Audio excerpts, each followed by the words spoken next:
Assembly ప్రారంభమైన తర్వాత బ్రాహ్మణుల సమస్యలపై చర్చించారు. క్వశ్చన్ అవర్లో సభ్యులు అడిగిన ప్రశ్నలకు దేవాదాయ శాఖ మంత్రి ఇంద్రకరణ్ రెడ్డి సమాధానమిచ్చారు.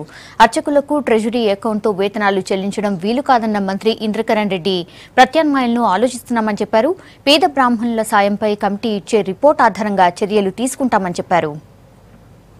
రిజిస్ట్రేషన్ కూడా అయింది, దీని పని కూడా కలుసుకున్న దీని యొక్క వివరాలు అంటే ఏ విధంగా ఇది పనిచేస్తుంది, ఏ విధంగా ఇది ముందుకు తీసుకెళ్తుంది, ఎటువంటి వాళ్ళు దీనికి అప్లై చేసుకోవచ్చు, తర్వాత దీనివల్ల మరి ధూపదీప నైవేద్యాలు కానీ అదేవిధంగా ట్రెజరీలో నుంచి వెళ్ళి మరి అర్చకులకు డబ్బులు ఇవ్వడం కానీ ఇటువంటివి కూడా మరి ప్రభుత్వం ఇదివరకు నడిపిస్తుందా లేకపోతే దీంట్లో నుంచి వెళ్ళి ఇస్తుందా అని చెప్పి కూడా ఒక క్వశ్చన్ వస్తుంది. అధ్యక్ష, ఇవన్నీ కూడా వివరించాలని చెప్పి గౌరవ మంత్రి గారిని కోరుకుంటున్నాను. ఖచ్చితంగా రాష్ట్ర ప్రభుత్వము మీ ద్వారా కోరుతా ఉన్నాను, ఈ అర్చకులకు ట్రెజరీ ద్వారా జీతాలు ఎప్పుడు చెల్లిస్తారో తెలియజేయాల్సిందిగా నేను కోరుతా ఉన్నాను. అధ్యక్ష, ఏదైతే ఈ పేద బ్రాహ్మణులకు ఏ విధంగా సాయం చేయాలి అన్న మరి ఉద్దేశంతో ముఖ్యమంత్రి గారు ఈ కమిటీ కూడా వేయడం జరిగింది. 17 మంది సభ్యులతో దీనికి చైర్మన్గా కేవి రమణాచారి గారు ఐఏఎస్ రిటైర్డ్ వారి చైర్మన్గా ఇతర సభ్యులందరూ కూడా వేయడం జరిగింది.